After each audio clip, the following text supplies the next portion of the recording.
Keep going. All right, YouTube says we're live, so I'm going to go with it. Welcome to Worldwide Slot Car Chat 177. I'm your host, Greg Gabb. The gang's all here with John and Tony and Don and Mike and John and more Johns and Luff and another John. And Steve's back with us and Paul's back with us. And there's some more Johns and Dewans and Garths and Bens and stuff like that. So let's talk slot cars. Let's start with show and tell as usual. If you've got something that you want to show and tell, whether it's a project or new toys, now's the time to raise your virtual hand so we make sure to get to you. If not, then get my attention somehow. I don't see every wave. I know you do it now. I can't remember. Okay, well, I'll try to remember to get to you. But Tony had his hand up first. Go ahead, Mr. P. I've got a quick one. This come this afternoon. All right. Nice. 7-Up. Michael Schumacher for Jordan. Mm-hmm. Great I had forgotten how closely that looks like a Benetton livery. That's what I thought it was at first. But that's true, John. Yeah, you're right. All righty. Thanks for showing that one, Tony. And Dewan, go ahead.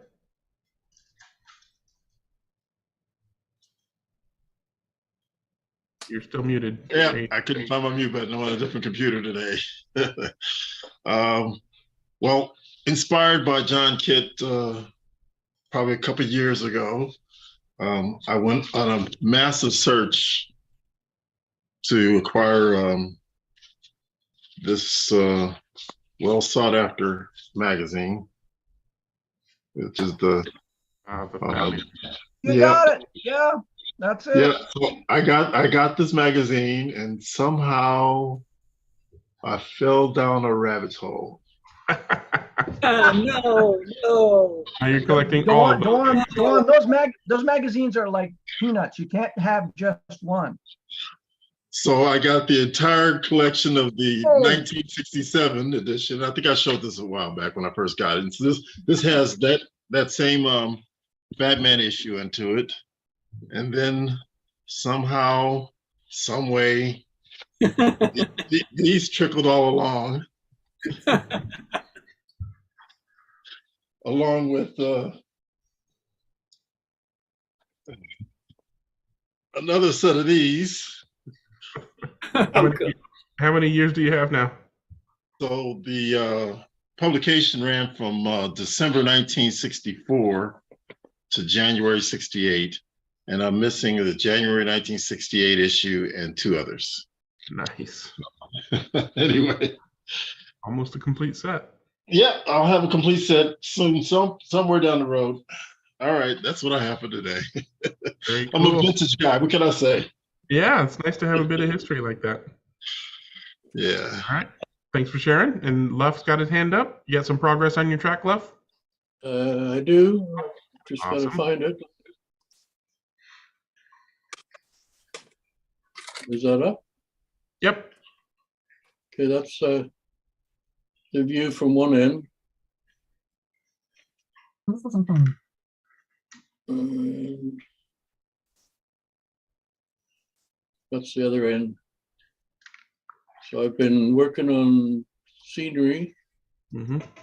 I got the track's all working, all the computer stuff, the wiring, everything's working. Yep. So now I'm just getting down to getting my ladies back. Just a little pit area. Yep. That's part of the village.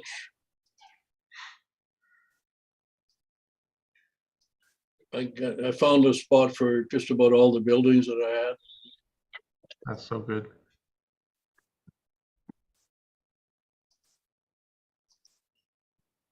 And that's about it. Very cool. As always, a pleasure to see one of your tracks going together. I even got guys on the track. Yeah, that's true. Look at that. Hello, are you? Oh my God. That's that. That's the Dagmar pit. Uh-huh. I was gonna say, I think you're the first person to put airbags in a slot car. Well, you gotta modify stuff. Are you competing in club activities, and are you going to be having your track as part of a circuit? I'm trying to start a club locally. There's about 90 guys in our car club. Wow. I've got- A real car club. Okay. Yeah. So I've got a bunch of guys that are gonna come over next week. See if I can get some regulars. Real cool. Cool. Thanks for sharing, Luff. And Don's got his hand up. Go ahead, Don. All right, if I can make this do what it's supposed to do here.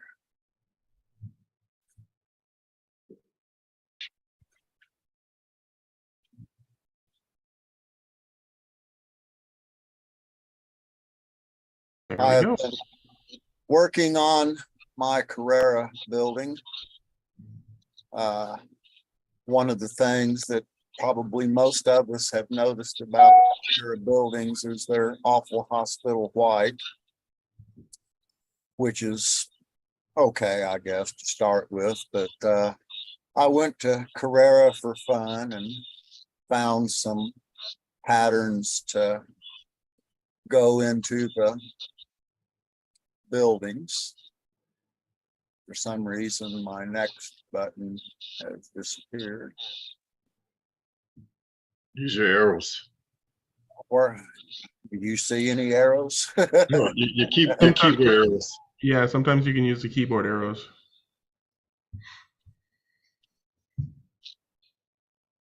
I had the same problem. No, try it again here.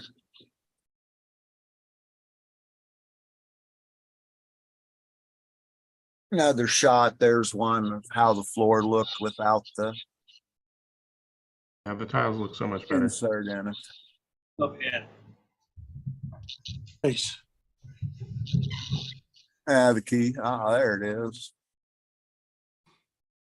And the top, I was a little disappointed in. The stuff that they had for it didn't quite fit. So I had to do some changing around on that to make that work. But and then adding, this is after I cut some more pieces and put in there and made these little gizmos here to add to the top of it. Of course, the guys at the bar got drunk and fell over, but you know, what can you say? I'm sure you could make those air conditioning units actually work too, I'll bet. Yeah. Well, I was talking to my son yesterday on Discord and told him, well, I just finished my air conditioner unit. And he said, what? He said, I didn't know you were working on one. I said, yeah, I'm just trying to figure out how to get it out of the basement. It weighs about 500 pounds.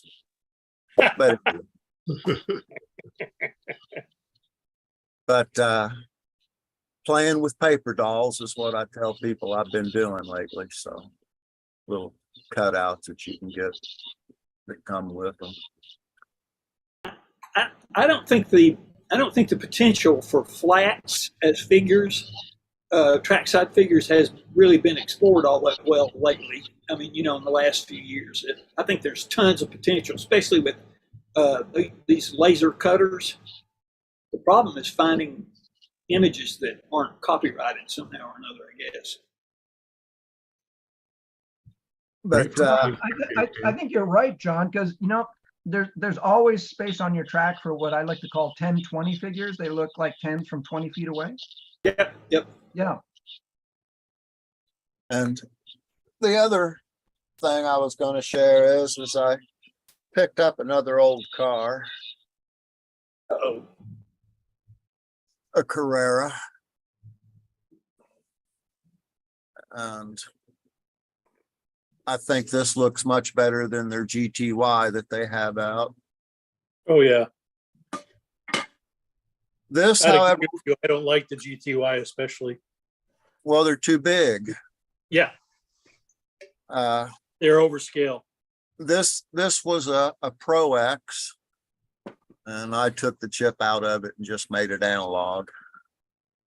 I don't think there's a way you can run Pro X with the chip in it. Can you, analog? Nope. I didn't think so. And since I don't have a Pro X, I didn't need the Pro X chip in it. But however, the way this guide works on it, I absolutely hate that. And I don't know if there is an aftermarket guide for this model or not. I doubt it. I think I had a car with one of those, and I basically just tore it all out and put in some kind of guide adapter. Well, the problem is the limitation, because this is attached to this stupid magnet, and it only goes so far. And you hit a radius 1 curve, you may as well just go ahead and pick it up and throw it on the floor. But anyway, I thought about just cutting the guide off to where it's not attached to that anymore, and it'll give it a lot more play to turn. I mean, there's room there with it to turn, but with it attached to this magnet back here, it won't. Yep, just tear it up. Yeah, just cut it away. But that's all I got for today. All righty, good looking cars. And it looks like we got Dennis wants to share something. Go ahead, Dennis. Yeah, morning, guys. Let me just change over the cameras. I got 2 things today. First off is this. I think I showed the body last week. And so I got a little bit further, got the glass installed and the interior done. And you might just even see the little instruments on the instrument panel, just picked out with chrome. Lovely molding, as I said last week, and then I've also got about this far on the chassis. I do have the front wheels, but I just haven't got them done yet. I had a couple of little adjustments to make so that it all fitted. It will screw onto those 2 little plates that have been glued via pieces of foam onto the inside of the body. So 1 screw through each of the holes underneath will hold it all in place. And then it's going to get one of those little Predator 22.5K ball bearing motors in it, and geared about 1034 for my track. So it should run really nice, but that's how far I've gotten so far on that. Dennis, excuse me, but could you show the chassis again? Because I'm fascinated with, I guess, the steps you take to build yours. I would have thought you put the motor in first, but you've built the chassis and then you're going to solder. I'm going to solder the motor in. It'll solder in onto this little piece of wire here and to the frame rail underneath. And then I might put some kind of a reinforcement on the other end, depending on whether it bounces and chatters or not. I like to be able to get the motors out, and so I build with a dummy motor, and then I put the real motor in later. Okay, that's what I was going to ask about the measurings of. Wow, now is it hinged in the middle there, Dennis? It's not hinges. That actually is just a piece that allows the center section to float a little bit. Oh. That center pan is not attached to the outside. Well, it is attached to the outside pans, but they all move a little. Hold on a moment.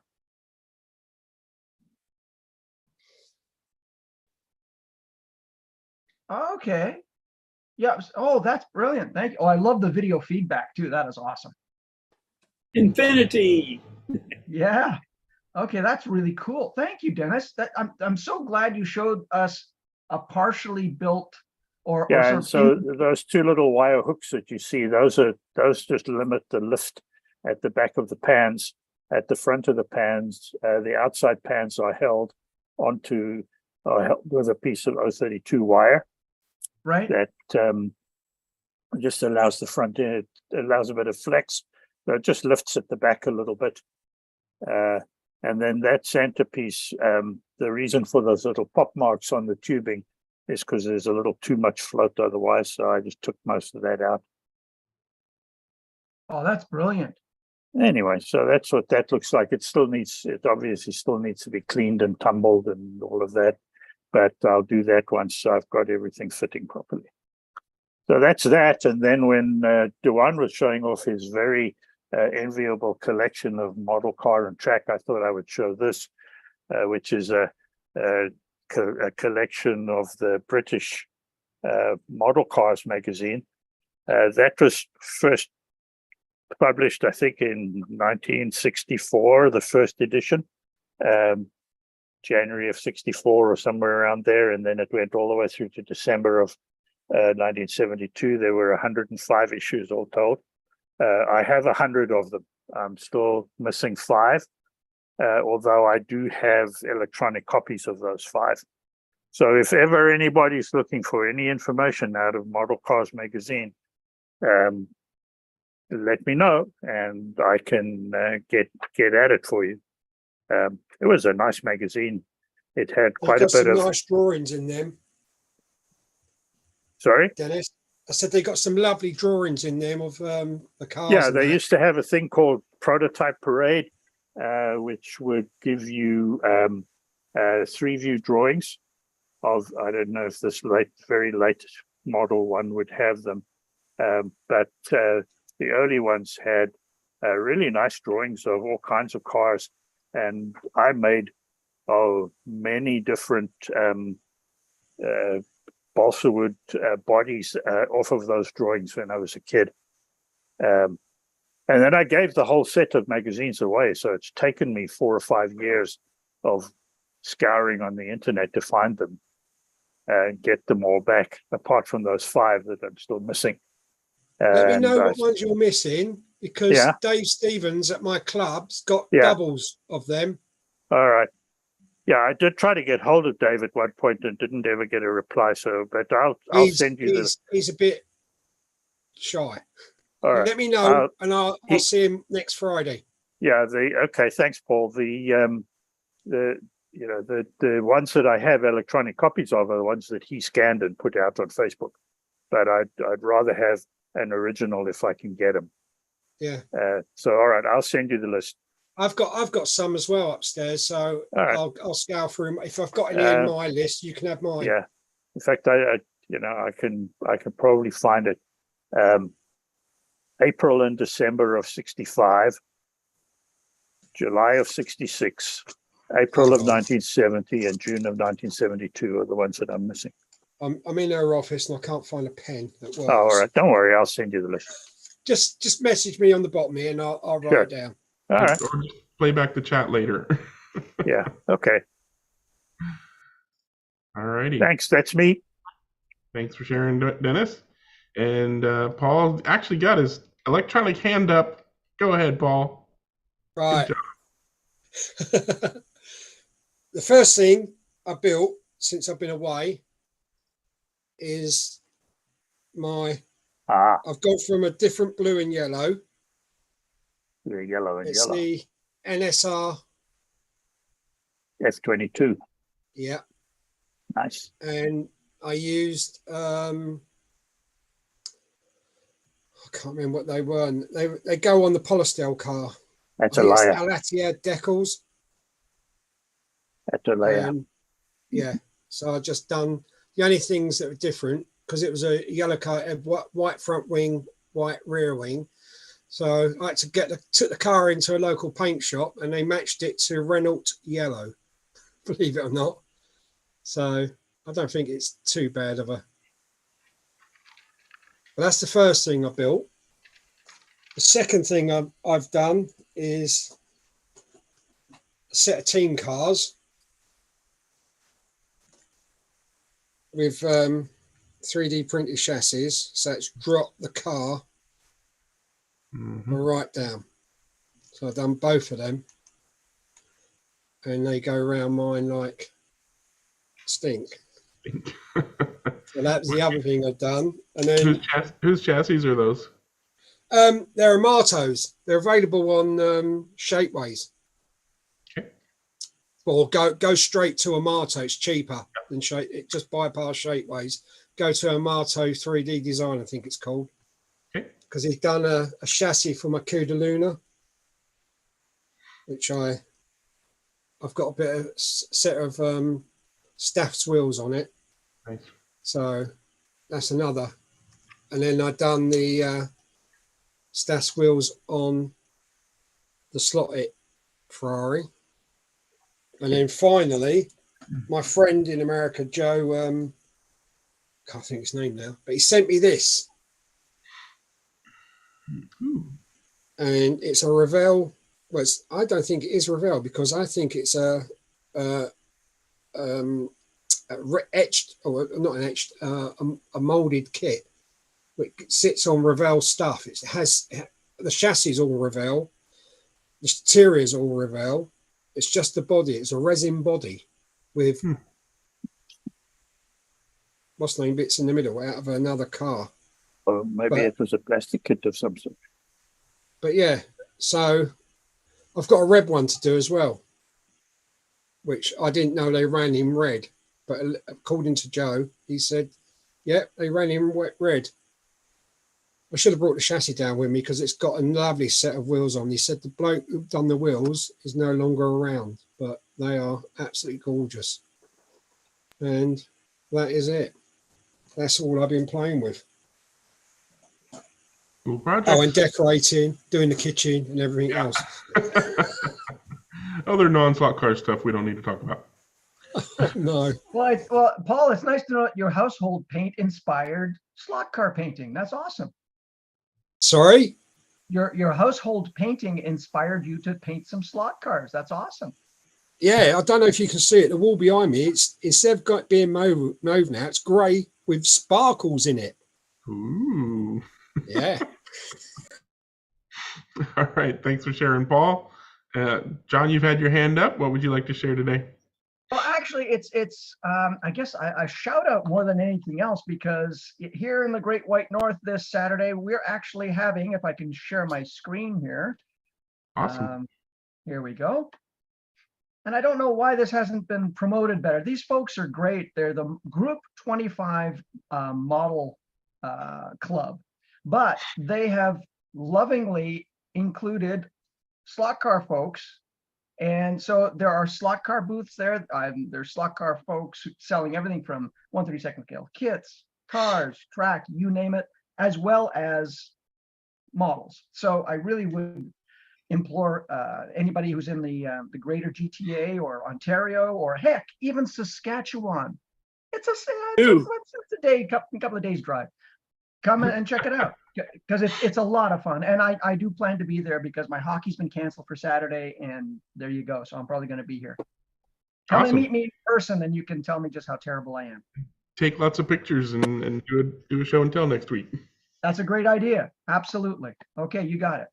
Awesome. Thank you. I was asked to promote that earlier today, so I'm glad that you took. Oh, I'm sorry. I didn't mean to take the thunder. I'm sorry. No. You can have all the thunder. I was kind of hoping that you might mention it, so because it's right nearby. So. But yeah, and it's the Canadian in me just to, unlike our Prime Minister, apologize. All right.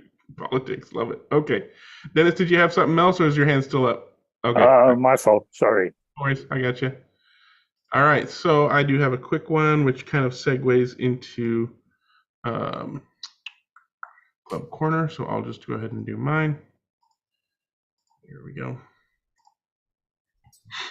So I got off my lazy butt and went ahead and finished these 4 Glicken House prints.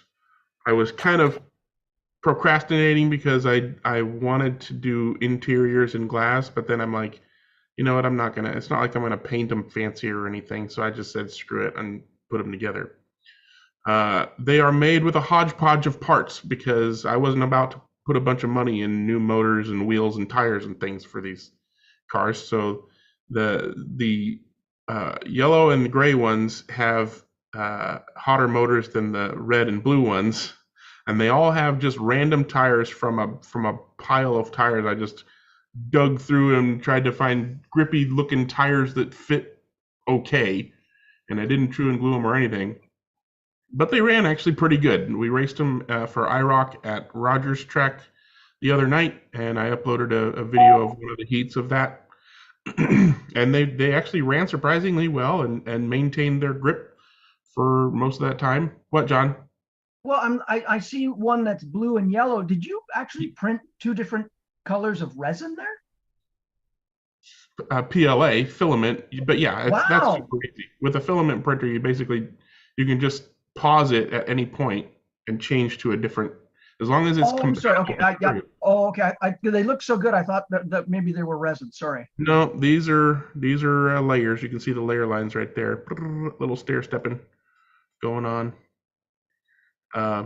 Yeah, these are all filament printing. I actually gave my resin equipment to my son, who I was doing most of my resin printing for anyways, and I'm like, you know what? I'm tired of dealing with this crap. You can have it. So, yeah, these are all filament, and I did prepare the blue and yellow one so that it could run. You know, and I kind of half-assed suggested that if anybody wanted to run these cars as a series, I'd be happy to print them up in whatever color they want. You can just yank all the parts out of any slotted Group C car and drop them in. You know, inline. They're all set up as inline with the same gear ratio, but since the motors were not all the same, it kind of didn't really matter. But anyways, like I said, the guys had a fun time running those around, and we had our first race of the Group 2 Revo slot series, non-magnet, with pretty much no changes whatsoever out of the box other than gluing and truing the tires. And I managed to get second place, mostly because some of the other guys got crashed out in early in our heats, and as you know, we run crash and burn, so if you crash out, you're going to lose a bunch of laps. But hey, that's how we race, and they knew that, and they decided to take risks that they shouldn't have and ended up on the outside of the track. But that's it for me, so I'll stop that. And anybody else want to do a club corner type thing, go ahead and raise your virtual hand, and I'll make sure to get to you. And looks like we're blazing through the typical topics. Last time I was on about the 6-hour race I was planning on doing with LSR. Yeah. Well, that went through fine. It was absolutely, I was panicking. I had 4 teams including True Speed, an Avon team, my local club, and then my little humble group. And True Speed won it outright, and all the prices were given by NSR. I sent to NSR and asked them if they would sponsor it, and they did. They sent me some lovely surprises and everything, and it was really good. Did anybody But get that's any the first time I've ever done anything like that on my track. Did anybody get any pictures? Yes, I have got pictures. It's on my phone, but you know what I'm like. Yep. I dig it out. I try and sort it out and get it on here for next time, so you can actually see. Okay, or you can message them to me and I'll share them for you. Yeah, I'll message. Yeah, that'd be a better way. I'll message them to you. That's fine. Well, But no, it was good. It was, so now I'm going to start my own club. Awesome. So yay! Yeah, very cool. There'll be another one in the area. Good. That's awesome. Your track is such a great looking track. It's nice to know that you're going to get some more club type racing on there. I had one of the my club members from East Devon. He's local. He lives in Taunton, and he come down on Saturday and he said to me, he said, "Oh, this is a fantastic," because I've got all my lights up now, all my lampposts all around the track. Mm-hmm. And he took one of the lampposts straight out on the first corner, and I thought, oh my God, and the lamppost went like that, and you can't straighten it because it's bolted into the track. Mm-hmm. So I put a sign on it saying, "This is Mike Lewis crashed here." So yeah, but no, it's getting there. So but some of the scenery did take a battering. I was going to say, it sounded also like it was a good positive experience, which is actually just great. Yeah, I mean, say True Speed come down. I was worried when True Speed come down because they race all over the UK, and I said, look, I'm bricking it. I don't, and Saturday they'd set their car up Saturday and was playing with other cars for their the Group 5, no, Group 5, GT3 class, what they race up at Rockingham and all over. They were setting their cars up on my track. And I thought, blimey. He goes, this is brilliant. This is brilliant. And yeah, so all my worries turned into nothing, really. Everyone enjoyed themselves. But yeah, I'll dig those pictures out, Glenn, now, Greg now, and I'll sort them out. Over to you. Perfect. Looking forward to it. And for more race reports from you on your new club. Thank you. All right, thanks, Paul. And Big Den's ready to go. Take it away. Hello. It's a while since I've been on due to those various appointments that always seem to end up on Thursday. So I've got about 4 weeks of well. Yeah, well, you know, in your part of the world, it is. You're in the future, yep. In the slow part of the world. So I haven't got any DeLoreans to report on. So, yeah, so there's been there was actually been 5 weeks of racing, but the pictures and scores for 1 week went missing when someone was away or something like that. So I'll just, if I can remember how, I'll go to share a screen to find the thing that says share screen. There it is on there.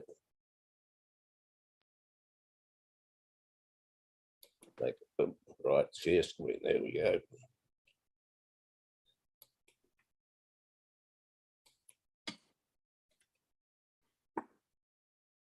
And we up? Yep. Okay. So this was back at the end of August, I think, Friday the 25th from memory. So we started Friday the 25th of August, also to be known as the night from hell from Big Den as far as results went. So we started off with Group 2, as Greg was mentioning there. Again, I think it's just about this is a scratch built. The 63 car is a scratch built, but all the rest are genuine Revos. So the host Dave won the day. Dennis was, wasn't very good, but it's not as bad as what I thought it was. I think that the night from hell was later on in the night. So can you see the full on?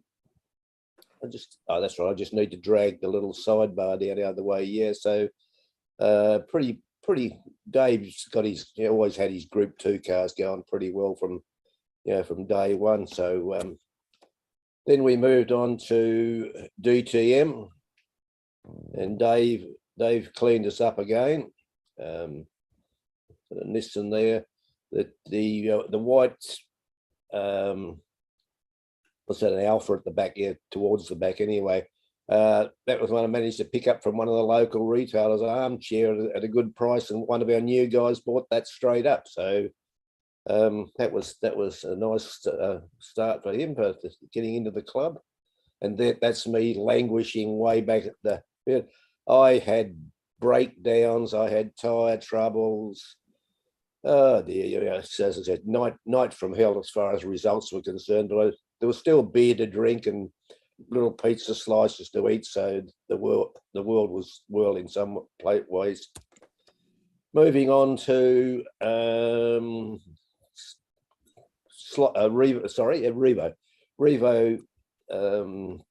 GT2s, and looks like, I think that's Leon's car at the front, the Supra.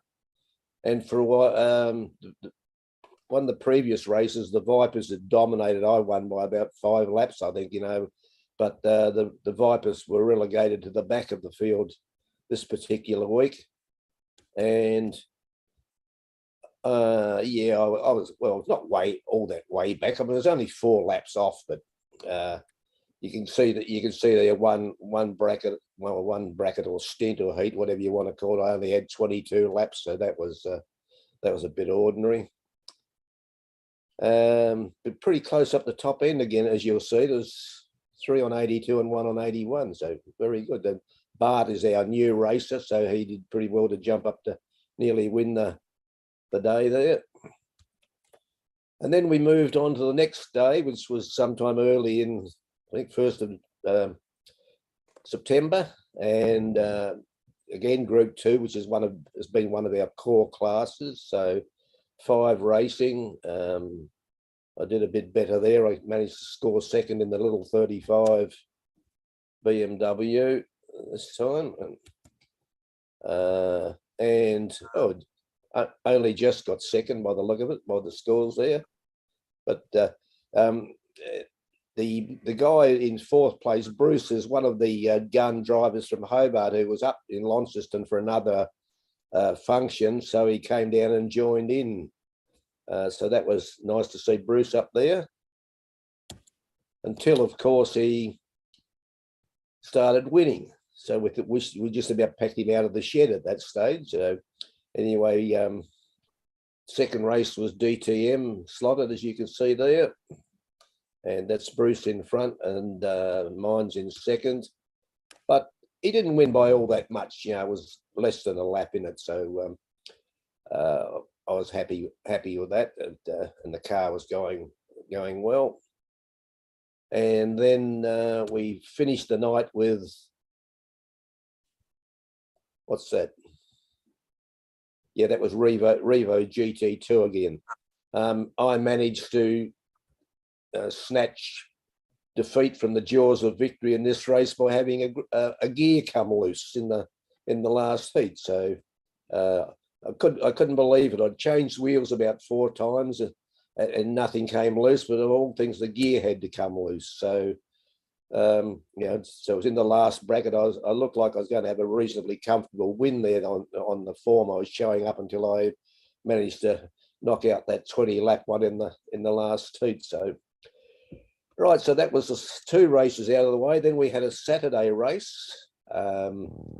Started off with 5 people running. Some 6th person joined in shortly after this race started. So again, I scored a second there. Yeah, pretty slotted DTMs or slotted DTMs. There's nothing all that scintillating, you know, to report about particular cars or anything. So makes it looks a bit like Chris had an easy win there, but in our first heat, Dave and I both got 25, and that was mainly because we were effectively only had 1 marshal at that time. So we were stopping for the other guy who was in our heat, so that he wasn't going to be losing laps every time someone tried to get the opposite end of the track to pick his car up. So anyway, looking at my other 2 heats, the 28 and the 29 were, and same for Dave, we were pretty close to you know, the scores that Chris was knocking out at 29 per bracket. Then, okay, yes, second race, sideways, Group 5. The Lamborghini, the 21 car, it was just fast from the first or second lap. You were just about thinking race over. It was that quick, and Leon just had it tuned up to a T, and it was never ever going to be challenged. So I had tyre problems, that I picked the wrong tyres for a track that had just been cleaned. So that was my excuse for the day. And the scores, it said that's 90 laps is a pretty good score for Group 5 on that track. So Dave and Chris battled out for second and third. I was a distant 4th. And the last race of the day was LMP GTs, and mainly Revos here, but there was 3 Revos at the front, 3 slotteds at the back by the look of it. So I managed to get into second there with my custom white paint job. Dave was just too fast, you know. Should have grabbed his car and tore it down to see what was in it or anything like that. But yeah, the car was just superb, and he set track records and things like that. It was just a great performance. Then I think we've now moved on another week, and this is the following Friday night, which would have been about, you know, September the or something. You work out the dates. It probably was, there's probably last week it was, I think. Yeah, so started off with Group C, all slotted, of course. Little Mazda at the back, lost its wing. That was where our new man, Bart, he lost his wing and he's never ever put it back on. And looks a bit, it's hard to pick what the car is sometimes, but it's a 787 Mazda. I dragged out my old faithful Porsche and wasn't too far off. I can't remember the results. Oh, lap behind, so that was fairly good. Just it's always shocking when you're behind Dave though. And then this is a brighter picture. We decided to run just a Porsche Cup, similar to what the guys in Hobart are going to do, and so it was Revo slot Porsches, which I didn't have one, so Leon loaned me a car, and I, a couple of weeks before we started the series, and I tuned it up and did a few changes, enough it seems to get the win. So I managed to get over the top of Dave in that one by a lap. So that was great, and same scoring levels up around the same as the Group C. So those Revos are a great cars, you can tune them up. And then for the final race of the night, we raced LMPs, and most of the guys pulled out a different car than what they'd normally race. And our new guy Bart didn't have a GT1/LMP, so I loaned him one of my Revo Ferraris, and he wasn't very nice at all. He decided he'd like to beat me, and so even though I had the first and second cars in the results, I had to bow to Bart. The scores you'll see will had to be adjusted because there was a couple of rider situations and which skewed the results on the screen, but we knew what was going on. So the final wash up there, I actually ended up with 87 laps. Bart had 89, and then the new guy, another new guy, Sean. I set up his Toyota GT1. He'd only had it for a week, and it was pretty. It was out of the box. They're not exactly what you want, so I tuned it up a bit. I said to them after the racing, I think I'd have to get that car back and untune it because it was very quick. So he did actually only run fourth, but to get within 3 or 4 laps of the winning scores when it was only about your second race meet was pretty good. So he settled in with the car very nicely. So, and I think that's about the end of it for. That was last Friday. We've got another meeting coming on this Friday night, so we're running the same 3 classes again. So I'll just stop the share, and before I jump away, just a couple of little notes. Dennis was talking about the English model car magazines earlier on. I used to like the section in it where they had handy little tips and things you could build. It was called Jiggery Pokery, where they used to come up with all fascinating little inventions and things like that. And someone, who was it earlier, talking about, had showed and told one of the NSR F22s. Dave actually bought one. Dave, our host, has actually bought one of those, and just out of the box, it was down, within a 1/10 of a second, the fastest time that anything has ever been around that track. So that's interesting, because we haven't been able to get them as fast as the older NSRs because of the motor being so far forward and the big wheels and tires. I've got the same problem on my track. It's not as quick as my 88 car on my track. Like Dave's the only one with the Formula 22 at the moment, I think, and nobody much has run the other cars. I had a bit of a practice after racing with my F86 89 the other Friday night, but I couldn't get anywhere near the times that he got. So that may be just, I think I've got a down-rated motor, and I might have to put the original flat 6 back in. Okay, folks, thanks for putting up with my extended dense mix of results, and I'll let someone else have a go at it. All right, thanks for catching us up. I'm going to circle back a little bit. Paul sent me some pictures of his event, so I'm going to share those. And Paul, you go ahead and unmute and talk about the pictures. Tell me when to switch. Everyone, the class we chose was NSR Classics, because you can't, as they come straight out of the box, you can't do anything to them. They are as they were. So ironically, out of all the classic cars, apart from the 91710, which is a Can-Am car, it didn't count, everyone chose the Porsche 908, which is when they all ran really closely. And this was the first race. This was, I mean, so I was put on red lane, and I never raced red or I never raced yellow on my track. I always raced blue and white. And I come unstuck on the first quarter of first 45 minutes, because I was in the scenery more times than anyone else, I think, apart from the yellow lane. He was also in scenery. That's what you get for only practicing on the center lanes. Yeah, I know. But yeah, and if you go to the next one. Oh, gosh darn it. There we go.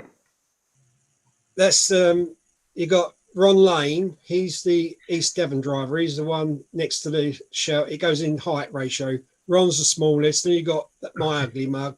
You got Steve Hills from True Speed, and Tony Condon, who was the Avon driver. Tony goes back donkey's years. He used to race at Tottenham. So He's still using a thumb controller too. Oh, I'll tell you, that controller caused more problems than anything, because up at his place, it shorted out everything. Ooh. It's an old, I want to say it's SCD. Yeah. But it goes into something, it goes into a big box of tricks, and but yeah, that was the second race, because I was on white lane then. So that was the second time, and that's the Avon team. They come second. They won a painted car from NSR. Who's the young guy? I know the others. Who's the young guy? He's really quick. It's Matt Slip, I think he is. He's one of the new members up at Avon. The other guy is also a Tottenham driver. Bob Hallam's.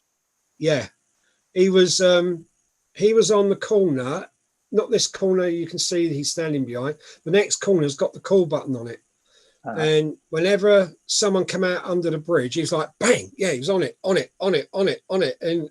the race stopped about 4 times, because everyone comes round, as it comes past the drivers, it goes round, and you've got a sweeping corner, and you've got a slight kink before the straight, which then goes under the bridge, under the tunnel, and it's blind. And if you're on yellow lane or red lane, you don't know where you are on that corner to come into the straight. And he was like anticipating. So he was hitting the button when even the cars were going through okay, he was there. So go next. That's Steve Hills and Simon Woodcock. They won the Nuremberg 908 set that NSR did. That was the top prize. And then you had third place was an unpainted car. But yeah, that's Ron and Mark. They're from East Devon. They were supposed to be on my team, but East Devon pulled out at the last minute, so they raced under the East Devon banner, and they come third. Ron's a very clever man. He can set them up. He said, "I've never done the race coordinator system on this as it, and it's he was setting it all up for me and everything, and it just as well was there, because the race system would have just crashed, because I would have beaten out the computers." Go on. And that's just marshalling during racing. You had Steve on the corner. Mark was cleaning his car off at the time. Matt was, I think he was taking photographs for Avon. But we had enough marshals. There was enough marshals with all of us there to cover the 1, 2, 3, 4 corners. That's all there is. You need 4 marshals, and that covers the whole track. And that's the I've got a lot of banners from NSR, so I just stuck that one and then took a photograph and sent it off to NSR, and NSR absolutely That's great. loved it. Awesome. But that's it. Cool. Thanks for sending those pictures to me so we could see them. Thank you. All right, more hands up. Mike, what you got? Well, we had our usual run on Monday, and we ran Carrera GT3 cars or GTLM, whichever. And we had a pretty good time, close racing. It was not Shiggy's week. Apparently, since we choose all our cars by blind guess, we never know who's going to get which car. I pick out the 3 and set them up so they're pretty close. And if they aren't that close, I will make adjustments in fuel and stuff like that to do that. Well, Shiggy had the fastest car, but he went off, I think it was 19 times during the race. It was just a nightmare for him. I don't know whether it just didn't suit his style or what it was, but it was pretty funny. And he didn't have a good night all around. Ratby and I were fighting each other most of all the 3 races. We did Carrera GT3s, and then we did British touring cars, and then we did a Group C, and we were supposed to do Garth had made up some guides for us, and I was going to do a test with the Group C cars with that guide in it, but it turned out that it didn't fit the cars that I had chosen. The guide height was too high, and it would rub across the body of the car. And even though loosened it up, I couldn't. After mucking around for an hour or an hour and a half, something like that, I went, I gotta get this going so we have enough cars to race. And so anyway, that didn't come off, and Garth and I will have to talk about that afterwards, because there's some changes that have got to be made. But the Group C race, I ran the Jaguar, what is it? XJR 10, that the recent one that Slata came out, and it was just a dream. It's interesting because I've been working on my polycar track, and I've got, it requires a different kind of setup because the braids are different than scale extric. They're wider apart, so you've got different things to change. And the setup on that track is different, but it actually made me look at the setup a little more and get a little more nuanced with the setup that I was using.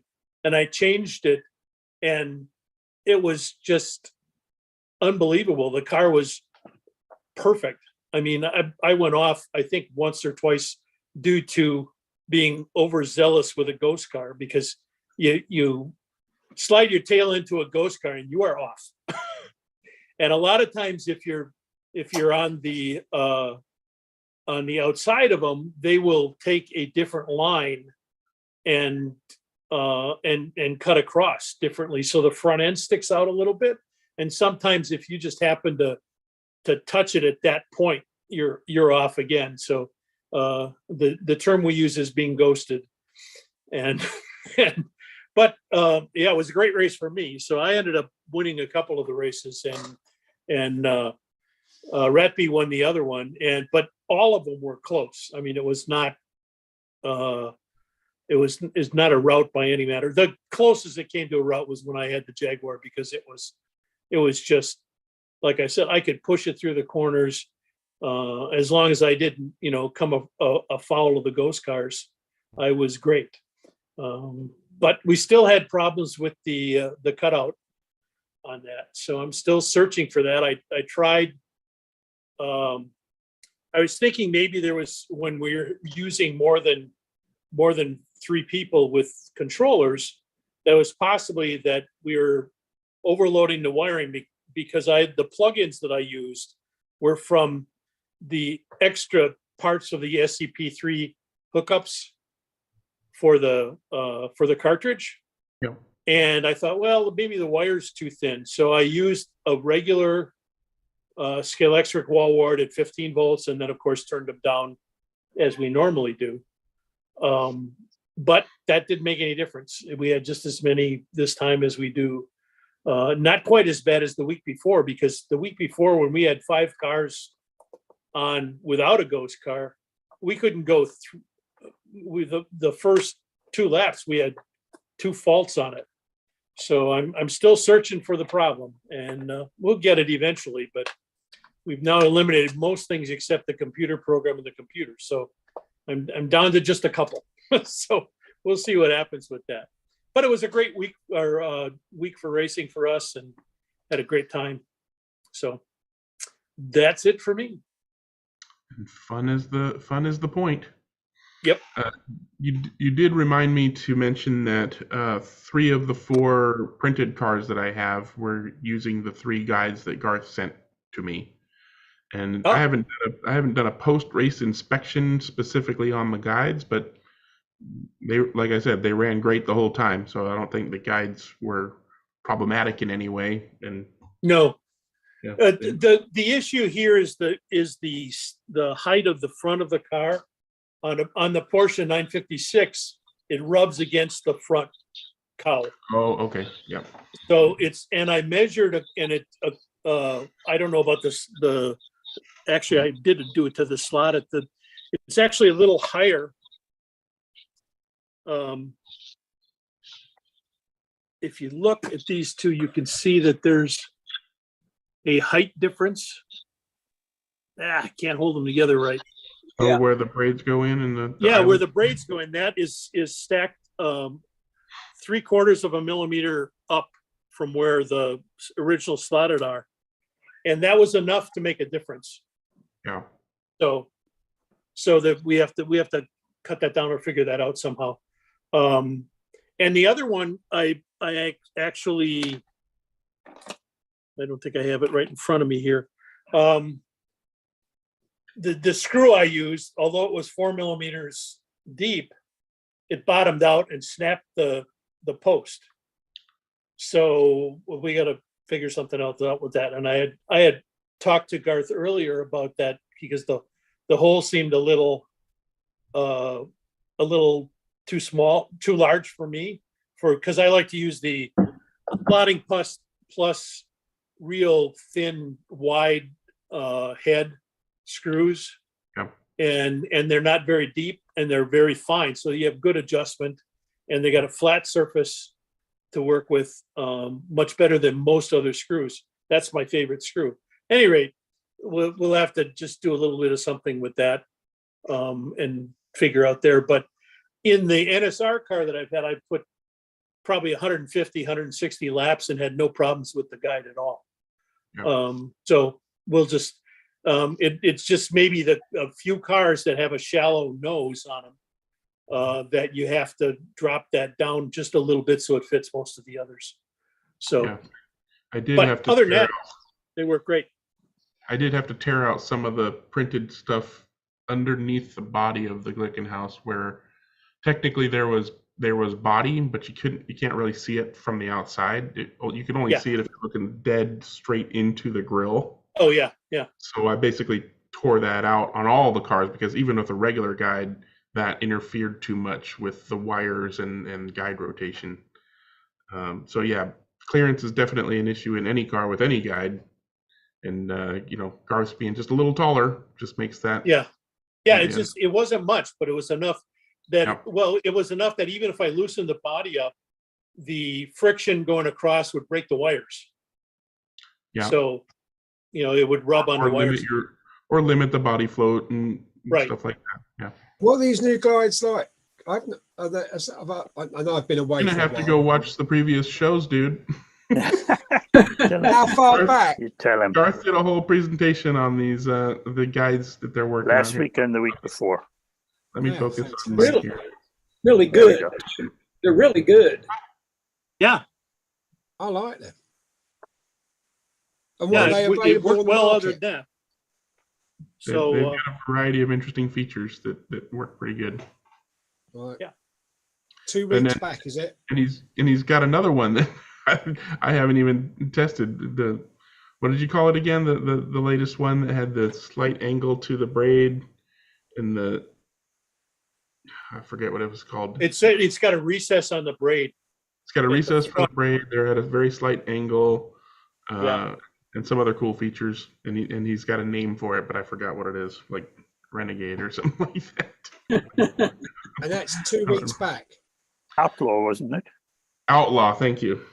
Yep, the Outlaw guy. Oh, Outlaw is the name of the sort of the quote company, not company, but the group that are putting it together. Bunch of outlaws. He's Yeah. just survived. All right, thanks, Mike. And let's move along to Mr. Weber. Go ahead, John. Okay, this is kind of a throwback. I'm gonna throw us back to show and tell here for a second. This is my That's fine. latest installment on the old Ferrari, and I found a head, a Pioneer head, and put it on there. And you can't believe how much difference it makes when you're looking at that thing to see a head on that guy. And so I kind of painted his uniform, and then we have let's see, one more shot of just the chassis here. It's just tiny amounts of progress, and unfortunately, that's the way it's going to be, I guess, for a little while. So anyway, we're getting there slowly but surely. John, your solder joints look really good. Yeah. It's pretty. They're. I've never done any structural soldering like this before. It's always been electrical connections, and so or electronic connections, and so this is new to me. This big iron and some solder, and I used too much solder, just as you warned in one of your episodes. Don't use so much solder. But anyway, it's getting there. I'm going to clean it up some more, and it should look okay. And then I'll, if the thing works, if it runs okay on the track, I'll probably build another chassis using things I've learned, and hopefully it'll be a lot cleaner and better looking. But anyway, that's really all I care about. Anyways, the good thing to have a little fun on the track with. Yeah. That's all I have. That's it. All right. Thank Thanks for sharing. Dennis, what you got? Okay, I don't often have Club Corner, but today I have a report. We ran 132nd scale cars at Buena Park Raceway over the weekend. Can you see that? Yep.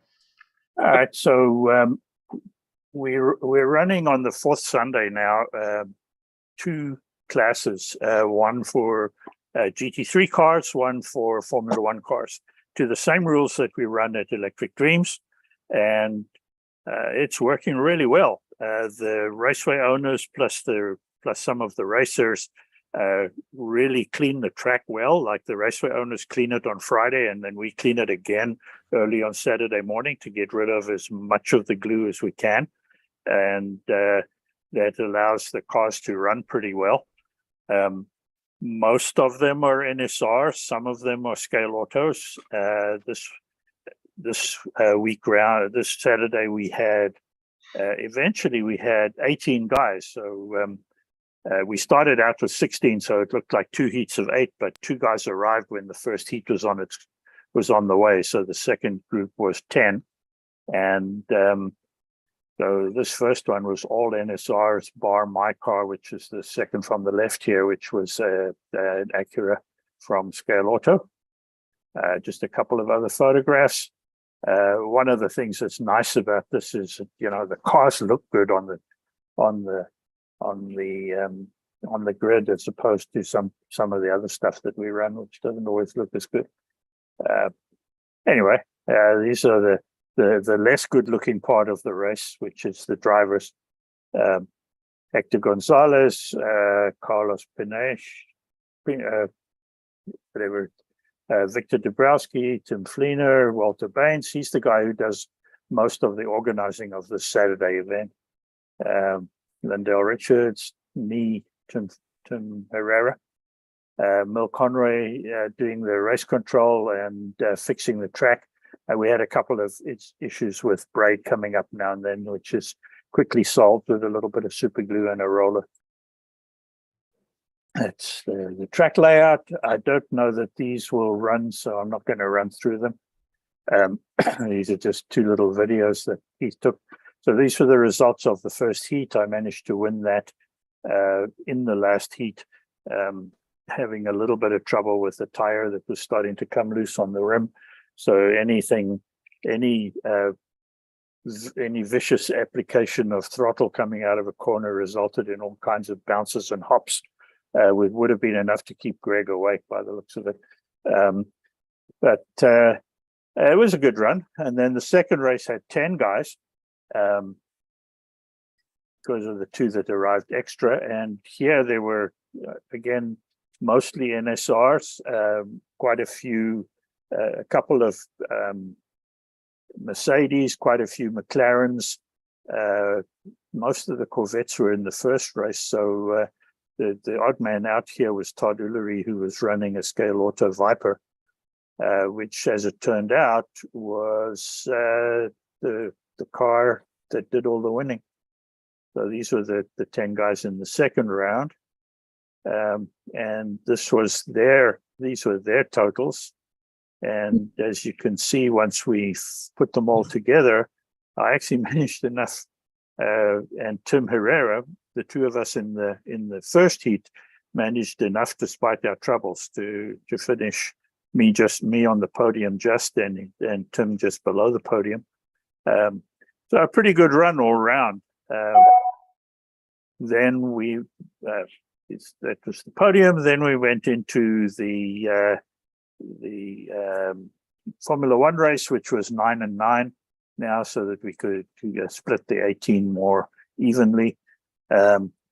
Here, pretty much everybody's running the Formula 86, 89 NSRs. There were one or two of the Scale Auto cars, although they have to run with the NSR motor, and which is the same in the GT3 class. Everybody runs the same NSR motor. But again, a lot of fun. So the cars from the first heat, drivers from the first round, which was most of the guys who had ridden the second group of GT3s. We swapped them over. Phil Nyland came out on top from Todd this time round. Bob Ahuli was still up in the mix. And then the second heat, another Scale Auto car down at the bottom here, and I think all the rest were NSRs. I know there's another Scale Auto. So there's a couple of the Scale Auto cars are starting to be competitive in this class now. Guys have worked out how to make them work almost as well as the NSRs, mostly because they're on NSR rubber, I would think, and things like that. Second round of all the drivers, second round of all the heats. I don't think Hector and Victor again managed to get close to the top. So that was the way they finished. Phil over Todd this time with Hector Gonzalez third. Then I was way down the bottom. I had a really bad race. I had the wrong gearing and the car was deathly slow and had way too much brakes. With everything turned down on my controller, I still couldn't get the thing to brake to coast. So that was not a good day, but a lot of fun for everybody. So that was that. The rest of this is not interesting because it's just all the individual heats. Last night at Electric Dreams, we ran the Tuesday night race for the Polycar Classic Formula Ones, which was a bit of an upset in terms of the results. Bob Ahuli managed to win that. Todd, who's been dominating that series, only came in third. A lot of us had trouble because during the week, during last week, and somebody had come in to the store and been running an old wing car on the track and had left glue tire glue on the surface of the lanes that he was running on. So despite attempts to get rid of that, it was still there in some corners. And so one lane in particular was really, really sticky. And so the cars were slow and unpredictable there. It affected some people more than others. Didn't affect me quite as badly. What affected me on that race was I was losing the brakes on my controller for some reason, which I haven't found yet. But all in all, a good evening's racing. Not as many guys, just 8. So that was Club Corner for Southern California this week. Particularly the Buena Park race was very well attended and well supported and well organized. We had a great time. Yeah, looks great. All right, are we ready for some NorCal reporting? Yep. Dennis, did you qualify at Buena Park, or the heats just split randomly? No, the heats were split randomly. Okay, just wondered. Going from a huge track at Buena Park to a little bitty track. Let's see where we are here.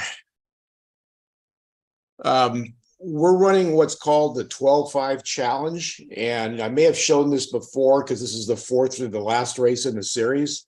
But this race was run at Mario Alvarado's Scorpion Speedway, or I think I've called it Scorpion Raceway, whatever it happens to be. It's a cool little track, and it's little. It's probably 6 by 12. It's only 2 lanes, and that we have the obvious limitations with 2 lanes with the 8 or 10 or 12 drivers. But it's a fun track to run on.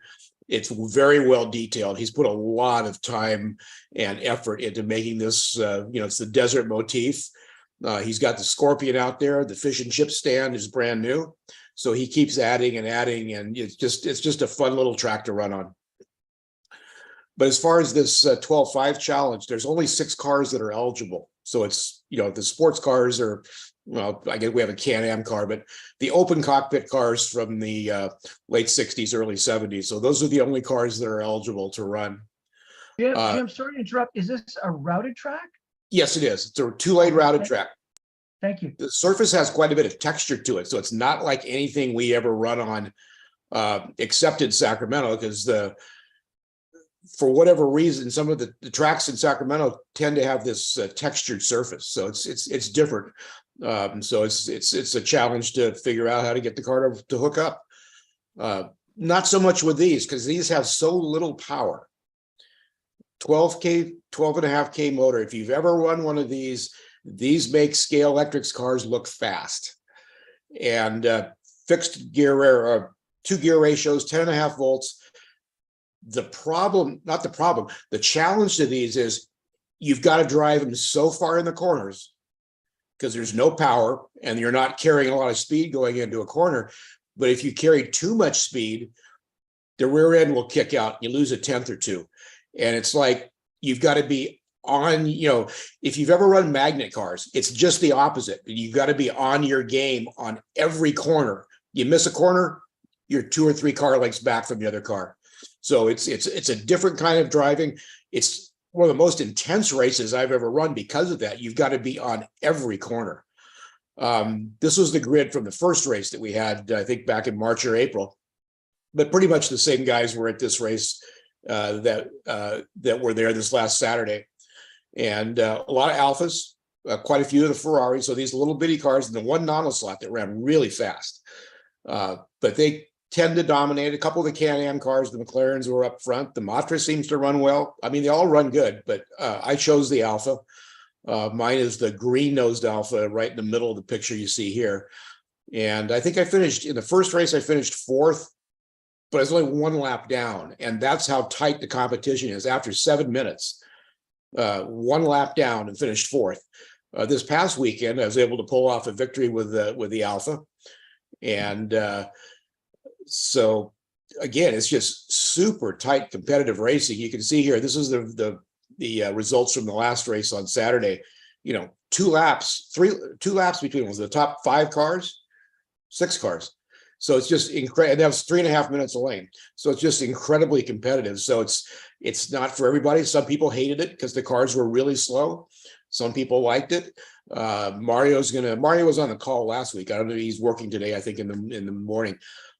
So he's going to do something similar, but he's going to use the 17.5 motor next time, and a spec type class with a spec type motor.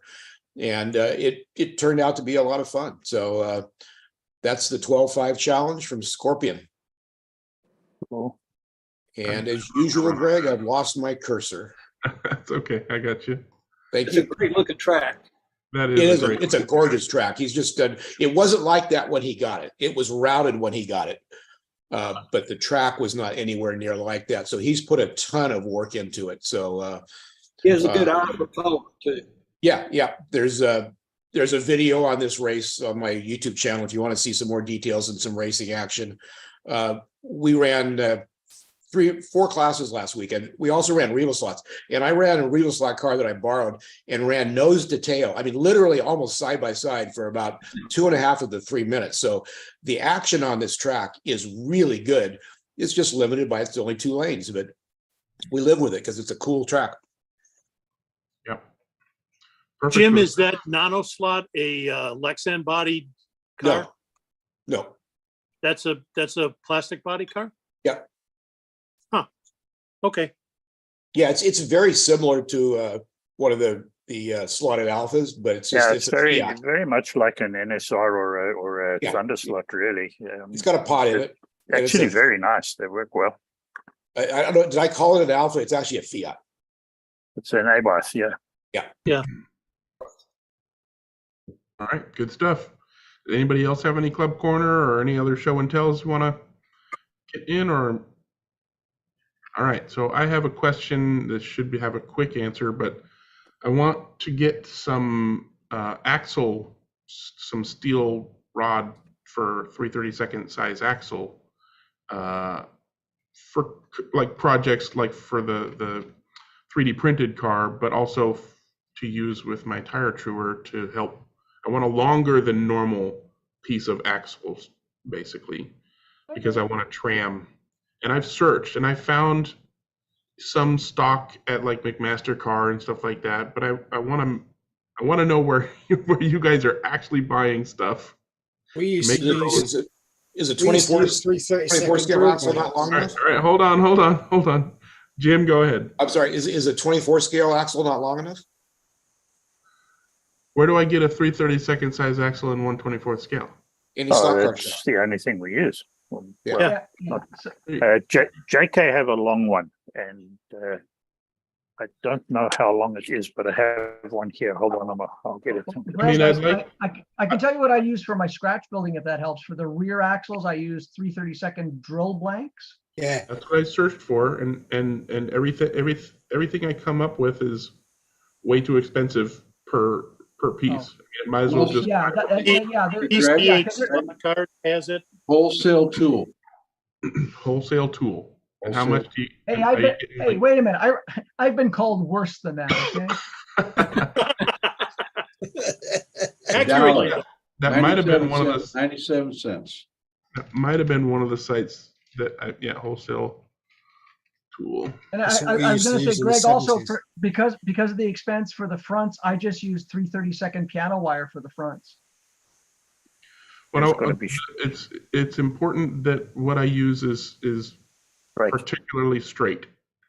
Okay, so JK have a 332 axle, which is 2.950 inches long. That's the longest that I've seen in anything that's available commercially, other than places like McMaster Car, where you would probably want to get a drill blank or something like that. How much do those cost? The JK axles, they're not expensive. They're a couple of bucks, like 3 or 4 at the most. Yeah. I think what I basically found was some like cold rolled steel rod in the right diameter that was like 3 pieces of like 24 inches long for $10 or something like that. per If piece of it's- axle, that would be a pretty good deal. I figured maybe you guys knew of you had a go-to for like getting. You can buy a 36-inch piece of drill rod, but the shipping will kill you. Okay, you know what I mean. And that piece of 36-inch drill rod is very expensive. And Not especially if that it's much. straight. If you go to the right place, okay. Wholesale tool, $1.97 all day long. For how long a piece? I think they're like 2.5. Yeah. I don't know how long are you looking for? So I mean, I could probably get by with 3 inches, but I want to be able to put some little plastic discs that simulate the wheels on the ends so that they're as far out as possible to tram against the sanding spindle. So the longer the axle piece, the better. Even if I'd like the axle piece to go all the way through the plastic so that, the little wheel things aren't like tweaked a tiny bit. So, yeah. I was kind of hoping to get like some, obviously not like 6-foot pieces, but, bigger pieces that I cut to the length that I want so that I can save some money. These are probably too short, but I found some 3/32 drill blanks on eBay that were 10 for $11. Plus, I think that was free shipping too. I don't remember where they came from. But okay, so you don't have a link to them? No, they're about 57 millimeters long. 57 that was probably too short. But yeah, that's too short.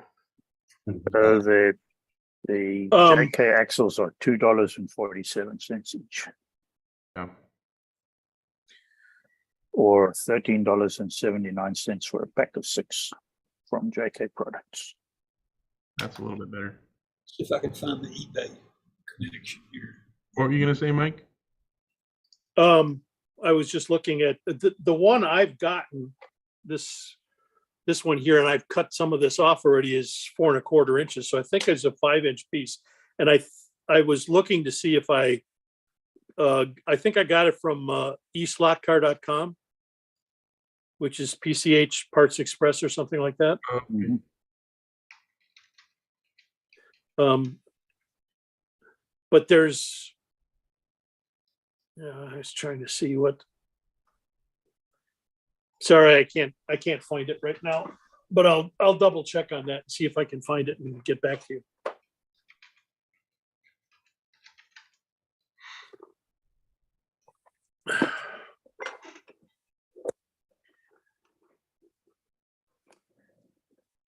All right, well, the floor is open. Anybody got any slot car things they want to talk about or ask about? Now's the time to do it. Go ahead, John. Okay, just a quickie. Found something that's going to be released very soon for our wonderful chat friend Dewan, because he'll need something in 1/25th scale to run against one of his favorite cars, I'm sure. And I don't know if you guys know this is coming out, but there it is, folks, in 1/25th scale with figures. Yeah, I know. I mean, I'm getting a case. Anyone else getting a case of these things? A case. Sorry, I am a case. I'm so sorry, I got that wrong. But isn't this cool? And it comes with like the 2 figures. You can have the the weapons open, close. It's so awesome. Wow, that's cool. And, yeah, I know. Yeah, I'm matching Batmobile, and also have that Speed Racer and the Mark V and the shooting lightning. Didn't they do that in 1/32, John? They had the 1/32 scale from the old Aurora molds in the 60s, which is okay, but this is all brand new tooling, very accurate, and the interior detail is spectacular. Okay, and I'm not sure even I've got paid one of for them this. with Why- a why Rico should shut up? chassis in it. Nobody's paying me for this. Why am I saying this stuff? I think I've got one of them with a Rico chassis underneath it, because it comes as a kit with you could build it as a slot car, couldn't you?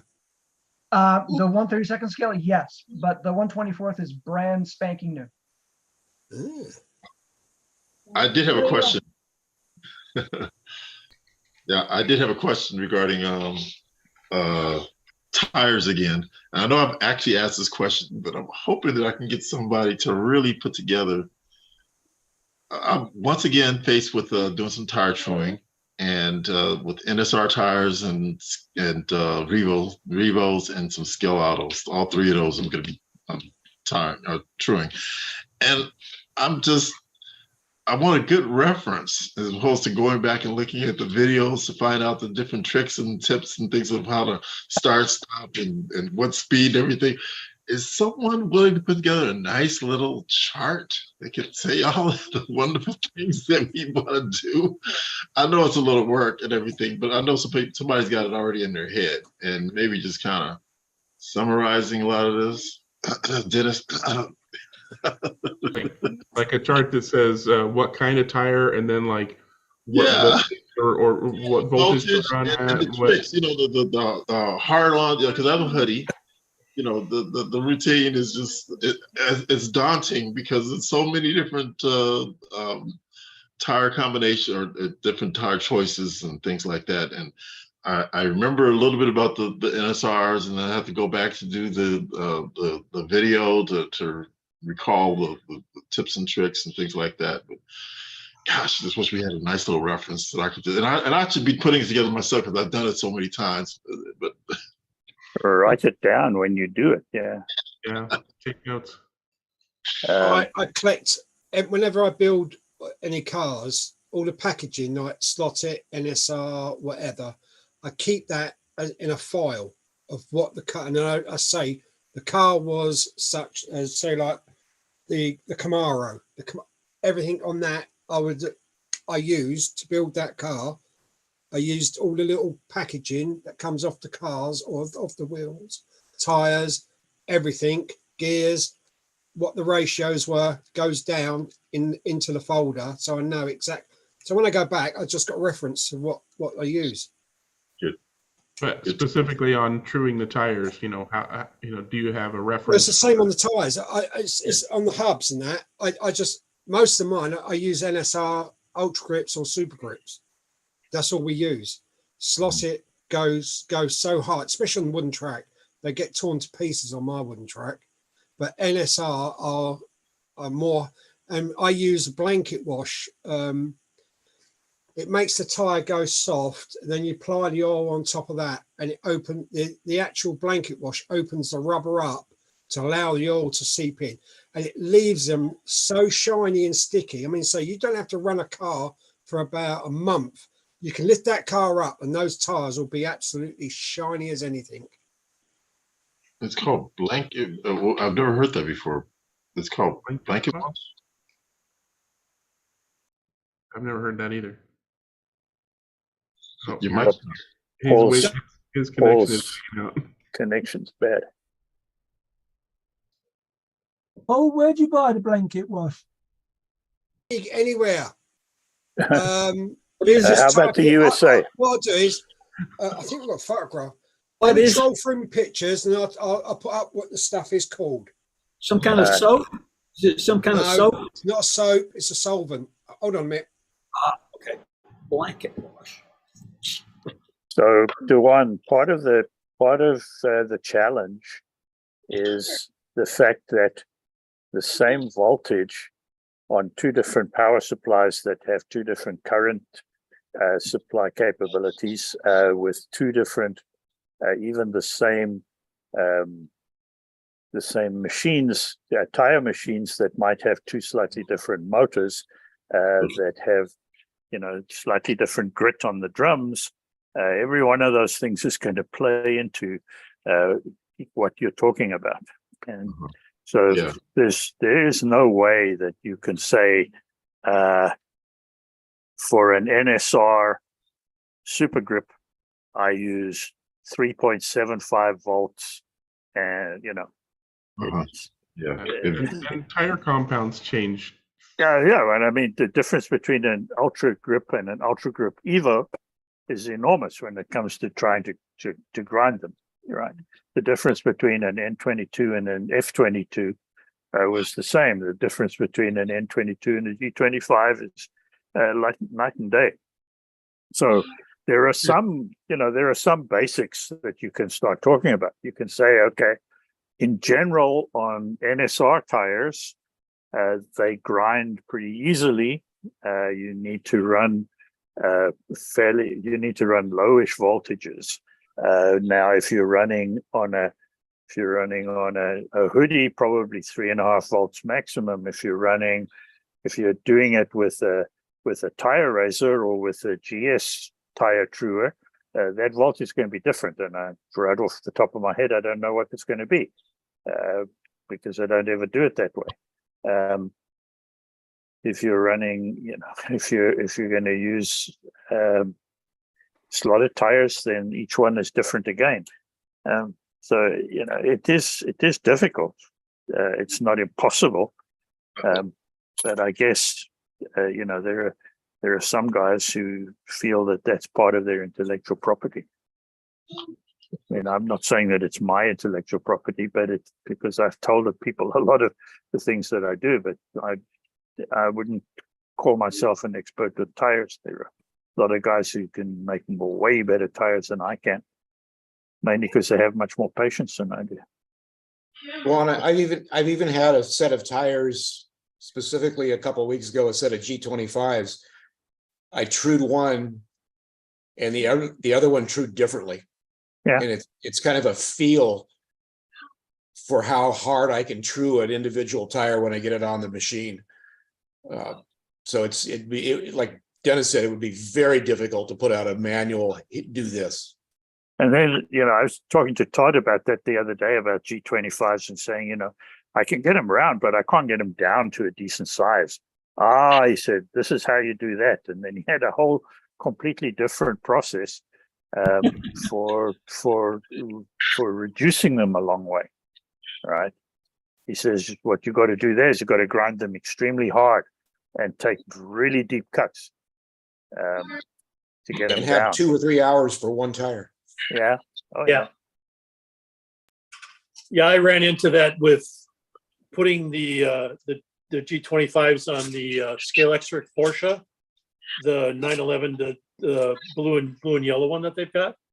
In order to get them down there, it took me probably 1.5 hours to 2 hours to get them down there. You have to let them cool. I tried the trick with doing flour on it and stuff like that to accelerate it. Didn't make much difference. But they heat up so quickly if you take a big grind, and then you have to just let them cool. That's the problem, is the patience.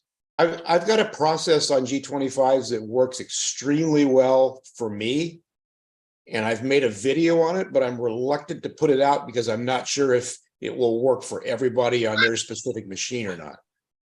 Yeah. So Well, I'll tell you, my process is similar to or completely different from Jim's, but I'll share what I do, which has worked fairly well for me on the GNS tire grinder and on tire raiser type things as well, for a variety of rubbers. So NSR Ultra grips and the G25s and Revo slot rear tires, and that is using a fairly decent amount of pressure on the tires on the grinding medium. And I don't care for super high polish, so I'm using an 80 grit, 120 grit, but no finer grit than that. And I'll sit there with a pump bottle of isopropyl alcohol, and it's the kind of pump bottles I use for like makeup remover. You just push it down and it squirts a little bit of whatever is in there onto a piece of paper towel or whatever is what I use. But basically, I'll wet the tires with the isopropyl alcohol and then put the pressure on to the drums. And with my voltmeter, not the voltmeter, but the power supply showing amps and volts, I have it at basically as slow as the machine will go while still doing its job. So like 3 or 4 volts tops. And basically I look, before I put the rubber to the grinder, I look to see how many amps it pulls while it's running free. right? So I know how many amps the machine is going to use when there's no friction. Okay. Then, like I said, I wet the tires down with the alcohol. I apply the pressure, and then with the when the alcohol is on there, it is cooling the tires down and creating, it's making the tires slip, right? So they're not grinding as hard as they would be when they're dry. The isopropyl alcohol dries off very quickly, and then you can hear the motor slow down. You can see the amps go up on the power supply. And when they go up, like more than half an amp above what it would be running, freely, I put more alcohol on the tires. And then the alcohol dries off while it's cooling the tires. The amps go back up as it starts to grind a little bit, and I hit them again with the alcohol. And basically, I'm just repeating that process. Every time I hit them with the alcohol, it cools down the rubber and gives a little bit extra time to cool down, and then it starts to grind again. It's very similar to what Dennis does by pulling it back and driving it in, except I'm doing it with the alcohol. And so this takes, I'm doing 2 tires at once, so about half an hour as I'm driving it in a little bit at a time and then using the alcohol. And I basically just keep doing the alcohol touches without changing the pressure at all until the amps don't really go up after the alcohol drives, maybe 1/10 of an amp or something like that. Then I drive it a little bit more, because, well, at that point I'll check to see how true the tires are, right? If I'm still seeing low spots around either one of the tires, then I'll keep going on the process. Or if I'm trying to reach a specific diameter, obviously I would have to keep going. In my case, I don't care about diameter so much as trueness. So if I see low spots, then I turn the power back on and I keep doing that process. Again, when I drive it in, the amps are going to spike when the tires are dry. So I hit them, wait till the amps go up, hit them, wait till the amps go up, just doing that, for several minutes until the amps aren't going up much at all when the tires are dry. Then I check them again for trueness. And if they're still not true, I do that again. The last time I did a set was Revo slot rear tires, and it took maybe 20 minutes. But again, I'm doing 2 tires at once, and I'm just keeping the pressure on, but using the alcohol to cool down the tires and relieve some of the pressure. It also becomes kind of a wet sanding, while the alcohol is on there and drying. That has worked really well for me, but that's only on maybe half a dozen sets of tires. So Greg, pretty much. Greg, I'm doing exactly the same thing. Yeah. Exactly to a T. The tire's on the drum, or it hits the drum, it bites. You can hear it bite. Hit it with alcohol. You can see it evaporate on the tire. You can hear the pitch of the motor, and you can watch the amp draw. And when that evaporates, then it starts to bite again. And I keep doing that just like you did until it takes a long time for the amp draw to go up after it bites. And that's when I start to turn it in a little bit more, another 1/1000 of an inch, and start the whole process. And it may take 6 or 8 of those steps before I turn the dial in and go down in the diameter 1/1000 of an inch. And so it's exactly the same thing. And it works great. It's a long process, a pain in the ass, but it works great. Yeah, the other thing to do at some point is to, instead of putting your alcohol onto a cloth, is put it on a piece of Scotch-Brite. Yeah. Because that then pulls whatever little bits of granules that might still be on the tire. That'll take those off. That's a good point. I also have cheap brass bristle brushes, and I'll hit the sanding drums to get material that's built up off of the sanding. I mean, just the fact that they're spinning, it doesn't build up quite so much as like on a tire razor. But when I start to see black lines, I'm like, okay, I'll just get rid of that. Just while it's spinning, hit it with the wire brush, and then it's clean again. And then, of course, after all is said and done, freaking oil those tires, because you just dried the heck out of them. So give them some life back with your NSR oil or your 3-in-1 or whatever your favorite oil treatment is. But the key too is patience, because it will literally that process of hit it with the alcohol, let it evaporate, let it bite. That process takes 15 seconds maybe. And you've got to do that maybe 10 times before you turn it in 1/1000th of an inch. Yeah. So that's how long it takes. Put some tunes on. Yeah. But honestly, that's still faster than what I had been doing with my tire razor, because it just seems to be more efficient. Yeah, they never ball. Drum They machine. really never ball up if you do that. Yeah. Anybody else got any tips for DeJuan? I think you should go ahead and publish that video, Jim. I mean, obviously say, you know, this is what works for me, and, you know, your mileage may vary and all that, but I've got the video. The video's done. I'm, like I said, I'm just reluctant to put it on YouTube because of people could do exactly the same thing I'm doing and mess up their tires. You know what? That's how things work. That's just the way. That's not a could. That is a definite. Yeah. Possible. Definite. Not even a possibility. That is. Well, plus you tell people to do this and turn it in 1/1000th of an inch, and they go, "Well, I just cranked that knob over 1/8 of a turn, and that's like 10,000ths of an inch at a time." So, and I do have the dial caliper, so I can do that. Yeah.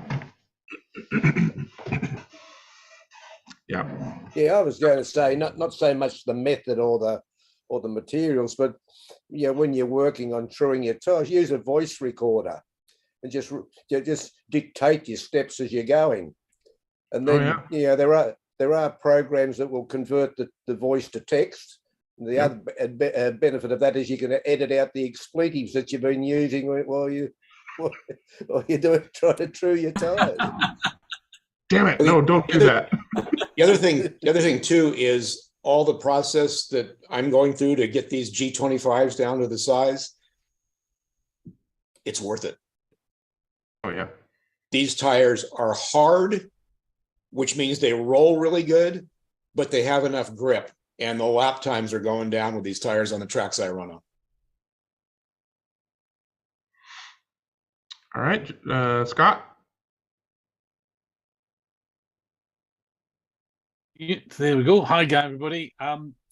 Take that hand down while I'm looking at it. Completely opposite to any of that kind of fancy tuning nonsense.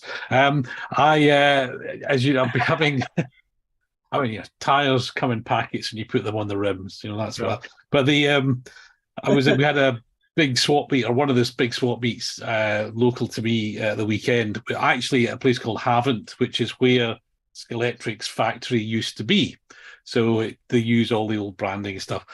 It's just held in a modern sports hall. It has none of that ambience when you go to it, but the poster looks great.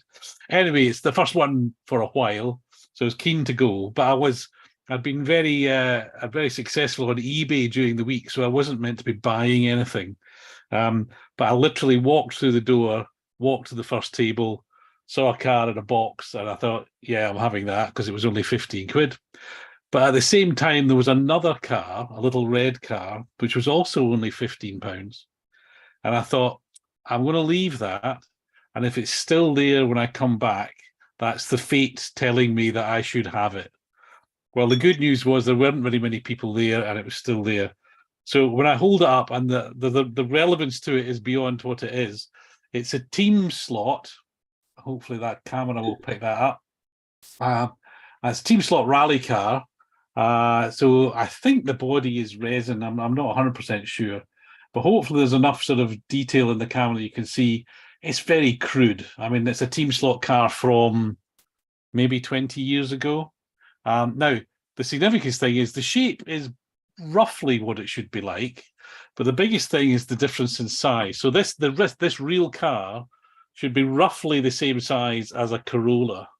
Now, if I hold it back a bit, and if I hold the Corolla up, you can see that actually it's quite a bit shorter, but most significantly, it's quite a bit narrower. Now, I know Ninko are famous for being a little bit wide, but even so it's probably, I don't know, 1/40th scale.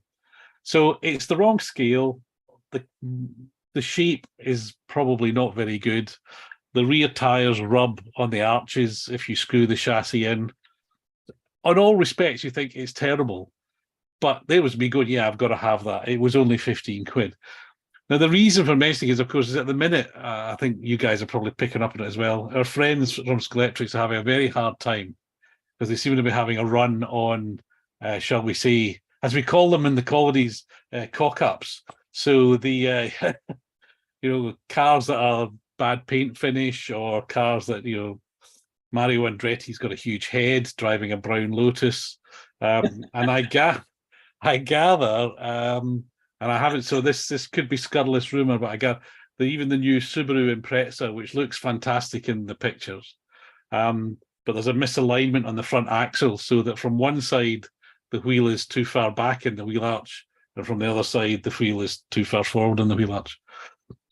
And everybody's possibly quite rightly up in arms about it, and then something like that, and I go, yeah, great, isn't it fantastic? So it just goes to show you that you can't win if you're a slot car manufacturer until it's 20-year-old, and then everybody thinks, isn't that charming? But anyway, so it was just to kind of say the comedy of, brand new cars were picking to the finest nitpicky, well, I wouldn't say the finest nitpicking. I think the colour problem on the Lotus is inexcusable, but that's same as it was on the Bastos Camaro. How you can get a colour like that wrong, I don't know. However, I feel sorry for them, because I think they're doing a lot of good stuff down there. They just need to eliminate the occasional screw ups. So that was it.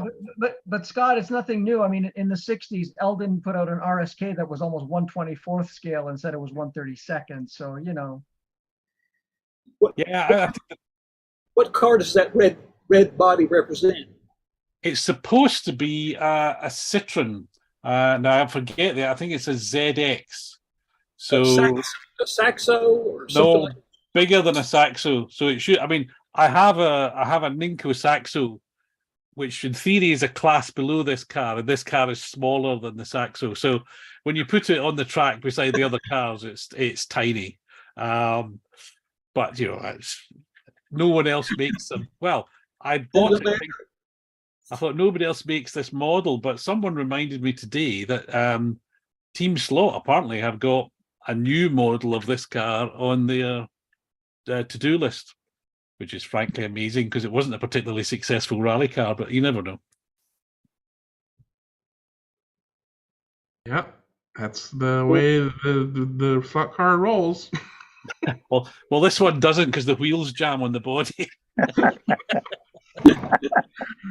Speaking of cars that don't roll, one of the YouTubers asked, what's the best grit to use when you're trying to re-round a tire that got a flat spot? My initial reaction is whatever you use to true the tires for in the first place. But how about just get a new tire? Yeah, well. Yeah, unless you've got plenty of material to take away, new tire is usually the better solution. But yeah, whatever grit you got. I mean, if you're changing grit a lot, like you've got like a tire razor or RSM or whatever. By the way, I'm working on a document of tire truing machines, past, present, and future, with links and stuff like that. And in that investigation, I discovered that RSM, which you see is used for more than one tire truer, is an acronym for Reifenschleifemaschine, which is basically German for tire grinding machine. So when you say RSM, all the Germans out there are going, yeah, Reifenschleifenmaschine. Anywho, so if you've got an RSM or whatever with multiple plates and you use multiple grits, then the only reason to do that is to have a coarse grit to take the tire down, and a finer grit to get rid of the lines, and another grit to polish it up or whatever. Then yeah, use the lowest grit you've got to take out that flat spot, and but if you've got a machine where it's not easy to change the grit on, just use whatever grit's on it. It just might take a little longer because you're going to have to take a bunch of material off, and then you might find true grit, Greg. and then you might find you're replacing the tire anyways, because now the motor scrapes the track. Car goes along like that. Or yeah, do them both to the same diameter. There's that too. Anyway, Mr. Weber's got his hand up again. What you want to share or ask? Yeah, this is probably should have been in the other thing, but that's okay. I don't know if you have Ollie's stores, Ollie's discount stores. Do you have one near you in the United States? I believe, maybe Canada. I don't know. Maybe Mexico. They have a lot of kits on sale right now. Here's one, $12 124 or 25th Revell police car. I've been looking at George Pineda and Harry Wise's things way too much. Looking at this thing, so I saw all these cars. Whoa, that'd be a great thing for what they do. Okay, so here's I love that. I love that Galaxy, John. That's nice. Nice. Should be 1/32. Here's a really weird one. Something called Slammers. It's a Chrysler 1998 Chrysler Concorde front wheel drive sedan. Anyway, that would be something truly strange. And then the last one I may try to make into something like that, the NASCAR Camaro that ran at Le Mans. Because I don't think this looks like any of the Camaros. I don't know. Just don't know that much about it. And they had a Batman Batwing, also $12.95, and I think it had a 7.5-inch wingspan. So as long as you're the only car on the track, you could be worth that to it. Do it. Make that slot car. I want to see it. Yeah, John, I love your perspective though, because it's not what you spend, it's what you save. Yeah. I've heard that called a certain kind of, I won't say it. Anyway, that's all I had. They had a lot of other cars, some Mustangs and Corvettes, and they had a Ford GT, 120. I think it was 124 scale. The new Ford GT, or the latest one. So that would be pretty cool to make a hard body slot car, I think. So anyway, that's all I had. That's it. Yeah, lots of models out there in that scale to choose from. John? Yes. Did they do some of those old kits? The monogram ones. Are they 1/24? Can you get them in 1/24 scale? I'm not sure if they're being reproduced now. I think this is part of Carrera Revell Carrera. It's part of their restructuring. I think they've done a lot of restructuring lately, and so they're selling off a bunch of this stuff. And because I know you used to get Johan, didn't you? Johan used to do some lovely 1/24 kits. Oh yeah, they did. They had some really nice stuff. Because I had a couple of Superbirds and Chargers and things like that. Oh, and they had Mercuries, and Lincolns, and all kinds of things that were really, really good. They were based on their promo model business. They made models for the car companies, for the big car companies to supply to their dealers, and dealers sold them or gave them away, whatever. And they were really, really nice. Johans were. They were expensive. We don't get many 1/24 scale kits over here. It's thin on the water.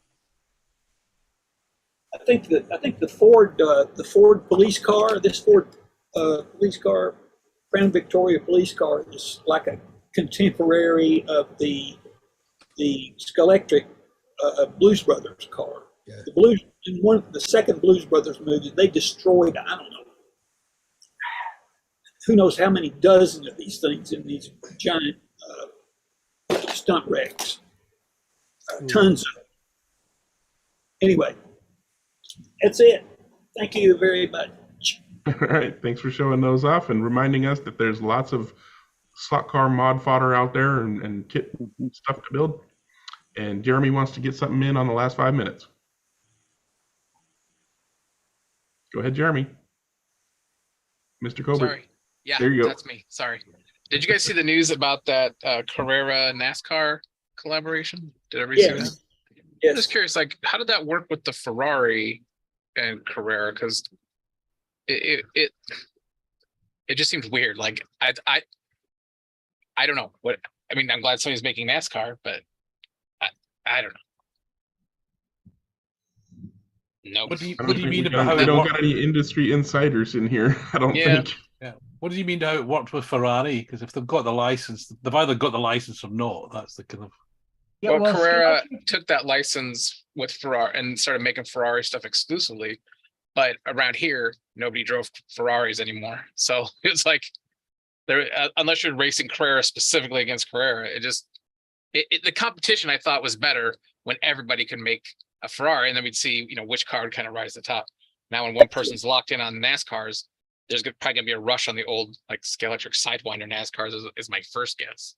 Unless Carrera sorts out their processes, but with their tire issues and their super stuffed chassis where they put extra electronics in there for no reason, it's just Well, gonna be rough I don't for know. tuners. I don't know what the state of the Ferrari license is with Carrera, but as of late, Scalextric released a triple pack of the three, I guess, well, I'll call them Ferraris that ran at Daytona, but I don't think they used the word Ferrari in their packaging. So that was Basically, the licensing just lets them use the Ferrari name and logo and exact likenesses of things. But yeah, Scalextric. Yeah. Dennis, do you remember last year at the Nationals when Maurizio talked about licensing in the track call thing we did? Was that recorded? Do you remember?